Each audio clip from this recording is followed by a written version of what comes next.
sachez que tout est anthroposophiable. Par exemple, pour donner au béton la meilleure qualité possible, il est fréquent qu'on ajoute des adjuvants à sa composition. Eh bien désormais, il existe un adjuvant biodynamique.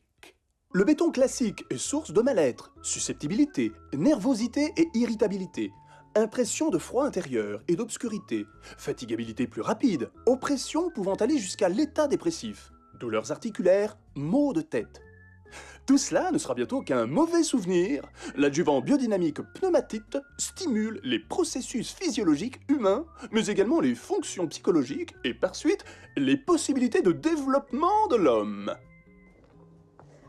En comparaison avec le béton normal, on a l'impression d'une présence amicale et réconfortante. Le New Age, dans cette quête d'illumination et d'auto-réalisation, nous abreuve de concepts abstraits, comme l'arrivée de la fameuse 5D. Golden Age. Golden Age. Golden Age. Golden Age. Golden Age. Golden. L'humanité est en pleine transformation. La raison pour laquelle vous entendez toujours parler de 5D, 5D, 5D, 5D. L'humanité est en pleine transformation. C'est le début d'un temps nouveau, un nouveau monde, vers le nouveau monde, et c'est un nouveau monde. Un nouveau monde, nous construisons ensemble. Brave new world, brave new world, brave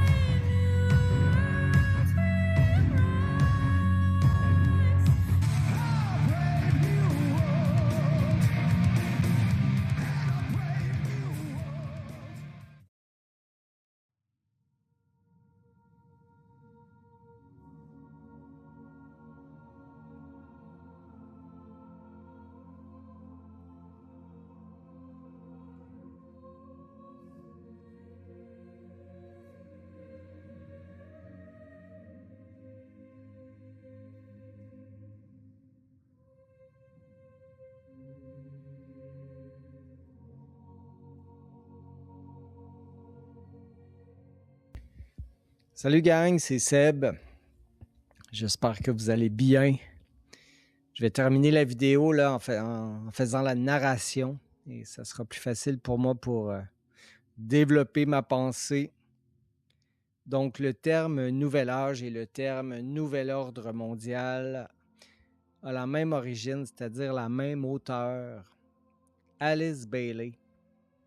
Alice Bailey, elle a publié plusieurs livres entre 1922 et même 1960 ou quelque chose comme ça. Là, après sa mort, il y avait encore des trucs qui ont paru.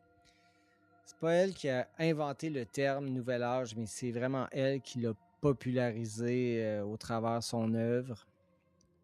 Je vais mettre une image, là, ça va vous donner une bonne idée des sujets qu'elle a abordés, tous les trucs de New Age qu'on connaît aujourd'hui.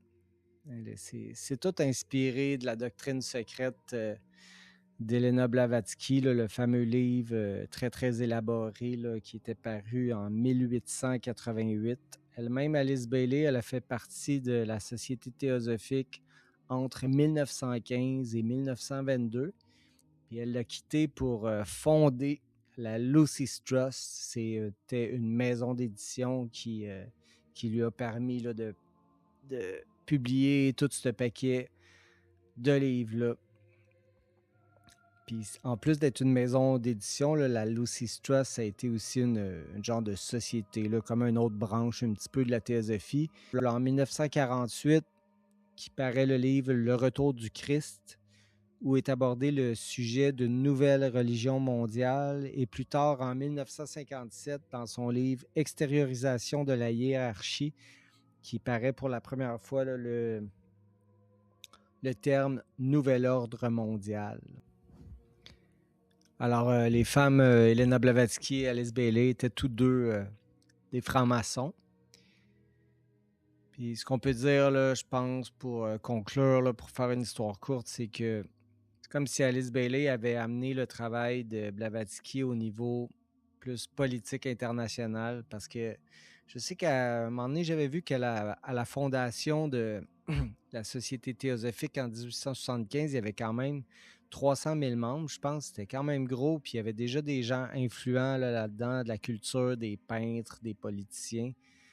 Puis Alice Bailey, elle a amené un niveau là, un petit peu plus haut.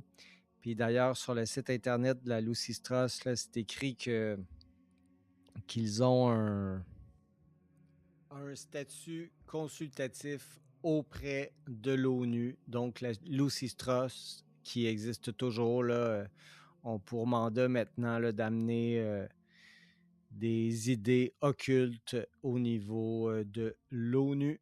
Avez-vous le sentiment, chers amis, dans le monde dans lequel nous vivons, que nous sommes à l'aune d'une 5D